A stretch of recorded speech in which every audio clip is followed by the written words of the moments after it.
La verdad no viene a nosotros por medio de señales visibles. El reino está dentro de vosotros y fuera de vosotros. Evangelio de Tomás, Logión 3. Imagina por un instante que libros enteros, cargados de enseñanzas espirituales profundas, hayan sido deliberadamente dejados de lado o incluso suprimidos. Textos que podrían cambiar la manera en que entendemos a Dios, la fe e incluso a nosotros mismos. La historia oficial de las grandes religiones rara vez menciona que en el cristianismo primitivo existían diversas narrativas que competían entre sí. Algunas fueron canonizadas, otras, no menos espirituales, pero tal vez más desafiantes, fueron descartadas, etiquetadas como apócrifas o heréticas. Según la historiadora Elaine Pagels, autora de The Gnostic Gospels, lo que llamamos cristianismo hoy es solo una de las muchas formas posibles que florecieron en el siglo II. La ortodoxia ganó, pero no era la única verdad en disputa. En este vídeo entraremos en ese territorio prohibido. Conoceremos evangelios prohibidos, manuscritos descubiertos en cuevas después de casi 2000 años, visiones del cielo y del infierno que desafían la imaginación y mensajes de autoconocimiento tan directos que se volvieron peligrosos para la autoridad religiosa. Prepárate. Lo que veremos a continuación no está en contra de la fe, sino en contra de la idea de que solo existe una única manera de creer.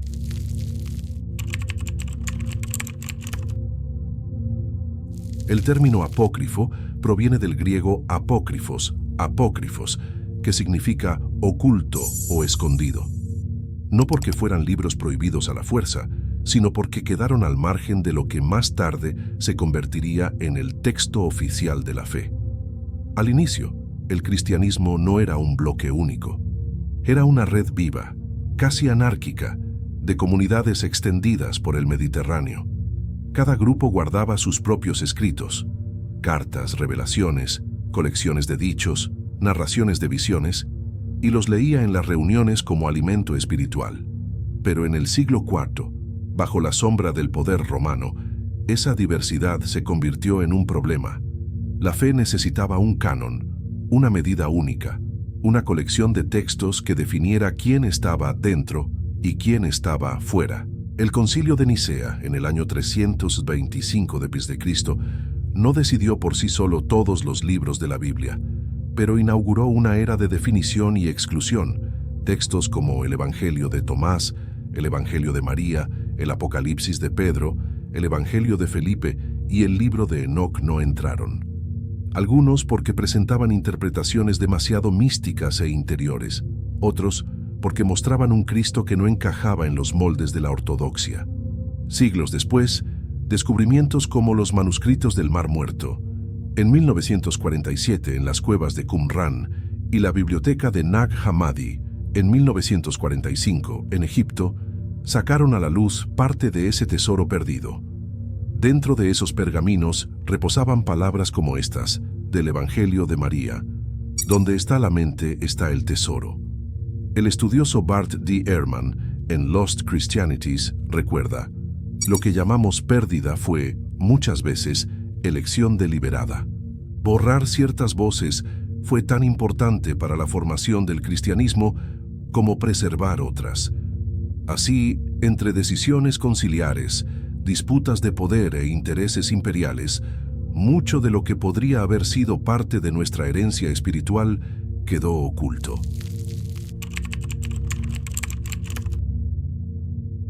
Cierra los ojos por un instante e imagina un pergamino antiguo con letras desgastadas por el tiempo, revelando secretos que el polvo de los siglos intentó silenciar. Estos textos no solo cuentan historias, invitan a la experiencia directa de lo divino. En el Evangelio de Tomás, por ejemplo, no hay milagros espectaculares ni narraciones cronológicas, solo dichos atribuidos a Jesús, breves, densos, casi enigmas espirituales. Si sacas a la luz lo que está dentro de ti, lo que saques te salvará. Si no sacas a la luz lo que está dentro de ti, lo que no saques te destruirá. Evangelio de Tomás, Logión 70. El Evangelio de María, descubierto en un códice copto en Egipto, presenta a una figura femenina, María Magdalena, no como mera testigo, sino como portavoz de una sabiduría interior. En él relata una visión en la que el alma atraviesa 7 poderes que intentan detenerla, hasta alcanzar el descanso en el silencio. Todo lo que es compuesto será disuelto en su raíz. Evangelio de María 4:22. El Apocalipsis de Pedro, por su parte, describe un cielo de belleza indescriptible y un infierno de imágenes simbólicas, más reflexivas que punitivas. Quizás no tanto un lugar físico, sino estados de conciencia. El libro de Enoc, venerado en algunas tradiciones judías y etíopes, presenta un universo poblado por ángeles vigilantes, caídas cósmicas y visiones del trono divino, recordando las narraciones visionarias de Platón y los sueños proféticos de Isaías. Los vigilantes descendieron y enseñaron a los hombres la hechicería y el corte de raíces, y las mujeres se corrompieron. Brin Enoch 7:1. En común, todos estos textos comparten algo: la fe como descubrimiento interior, no como imposición externa. El estudioso francés Jean-Yves Leloup, traductor del Evangelio de Tomás, observa que estos escritos no hablan de creer, sino de conocer, y el conocer aquí no es acumular datos, es despertar, y es precisamente por señalar hacia el despertar personal, algo que no puede ser controlado por instituciones, que muchos de ellos fueron prohibidos.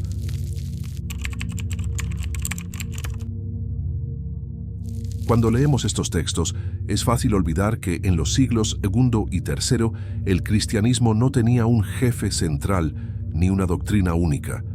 Existían comunidades gnósticas, judeocristianas, paulinas, ebionitas, marcionitas, cada una con su propio evangelio, su liturgia, su Cristo.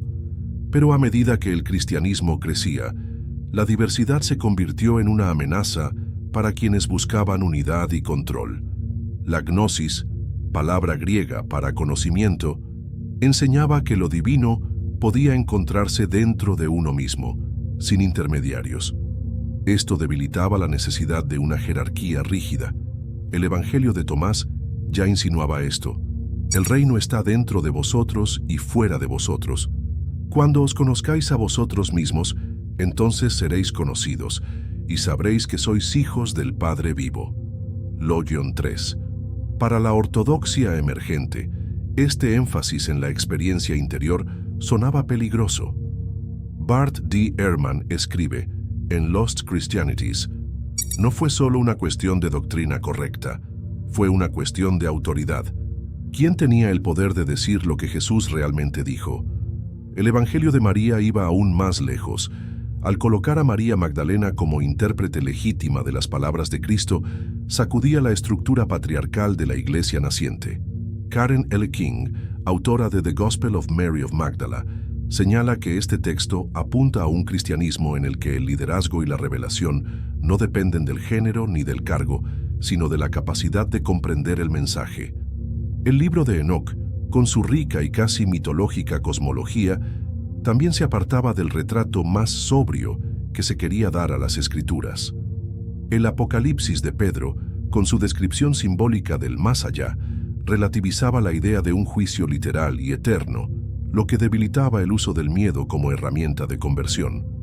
Por todo ello, la exclusión no fue solo teológica, fue estratégica. Centralizar la narrativa significaba centralizar el poder, y los textos que señalaban hacia la autonomía espiritual debían ser silenciados. Así, la herejía fue muchas veces el nombre dado a cualquier forma de libertad espiritual que escapaba al control.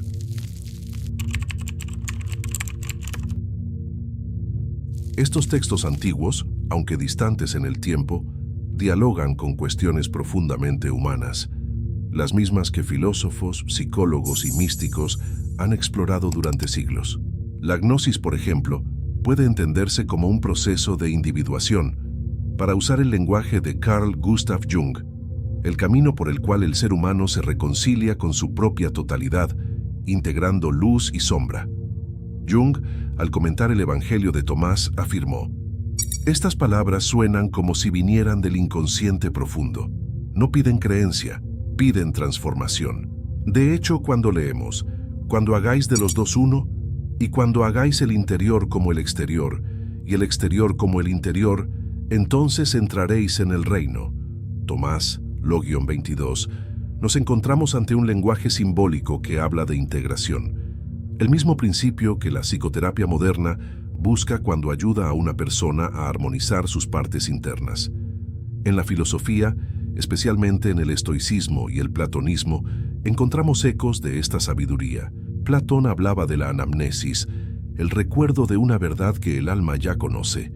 El estoicismo enseñaba que la virtud nace de vivir en armonía con la razón universal, algo no tan distante de la idea gnóstica de alinearse con la chispa divina interior. La ciencia de la religión, por su parte, ve estos textos como ventanas a la diversidad del pensamiento espiritual primitivo. Elaine Pagels argumenta que revelan un cristianismo experimental, en el que la experiencia directa de Dios era más importante que la conformidad con reglas. Desde el punto de vista psiquiátrico, es interesante notar que estas narraciones incluyen descripciones de estados alterados de conciencia, visiones, diálogos internos, experiencias místicas, que hoy son estudiados tanto por la neurociencia como por la psicología transpersonal. Lo que en la antigüedad se llamaba revelación, hoy puede investigarse como un fenómeno de la mente sin que pierda su valor espiritual. Lo que estos textos nos recuerdan es que la fe no necesita ser un conjunto de dogmas inmóviles. Puede ser una práctica de atención, un ejercicio de conciencia, una inmersión en la interioridad, y al unir lo antiguo y lo moderno, percibimos que la sabiduría oculta no está guardada únicamente en pergaminos, también late en nuestra propia experiencia si sabemos escuchar.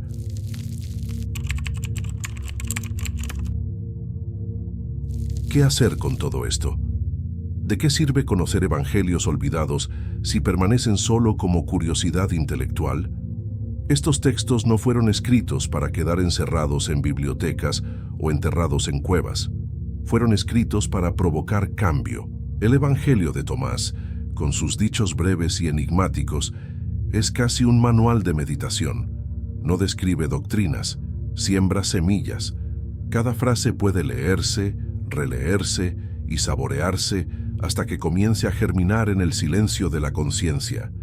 Por ejemplo, toma un solo dicho, como este: si os preguntan, ¿de dónde venís?, responded, venimos de la luz, de donde la luz se originó por sí misma. Lo-50, y utilízalo como objeto de contemplación diaria.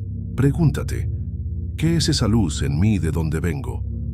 El Evangelio de María nos invita a cultivar el coraje de seguir la propia visión, incluso cuando la mayoría no la entiende. Es una lección de autoridad interior.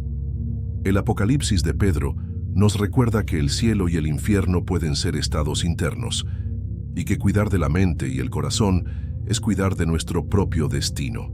Aplicaciones prácticas pueden incluir lectura crítica y comparativa, tomar un texto apócrifo y compararlo con uno canónico, buscando semejanzas y diferencias. Reflexión silenciosa. Usar fragmentos como mantras para aquietar la mente. Diálogo interior. Escribir en un diario preguntas y respuestas inspiradas en estos textos. La mayor lección quizás sea esta: la fe está viva. No se limita a libros aprobados o condenados. Es un camino de descubrimiento, de confrontación con preguntas que quizá nunca tengan respuestas definitivas. Y como dijo Elaine Pagels, el peligro de la gnosis no era que alejara a las personas de Dios, sino que las acercara demasiado, sin permiso.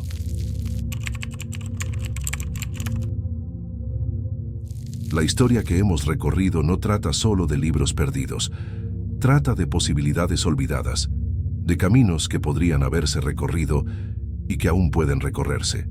Estos evangelios, estos apocalipsis, estos manuscritos silenciosos durante siglos, hablan de un Dios que no está distante, sino presente en lo más íntimo de nosotros. De una luz que no se apaga, incluso cuando todos los altares son derribados. Tal vez el verdadero escándalo de estos textos no sea lo que dicen, sino lo que nos hacen preguntar. ¿Y si la fe no fuera solo obedecer? ¿Y si la verdad no fuera solo recibida, sino descubierta? ¿Y si la salvación no viniera de fuera, sino que floreciera desde dentro? Quien busca no cese de buscar hasta que encuentre. Cuando encuentre, se turbará, y estando turbado, se maravillará, y reinará sobre el todo. Evangelio de Tomás, Logión 2. La verdad no teme preguntas. La luz no teme ser vista. ¿Y tú? ¿Estás listo para abrir el libro que aún no has leído? O mejor, el libro que eres tú.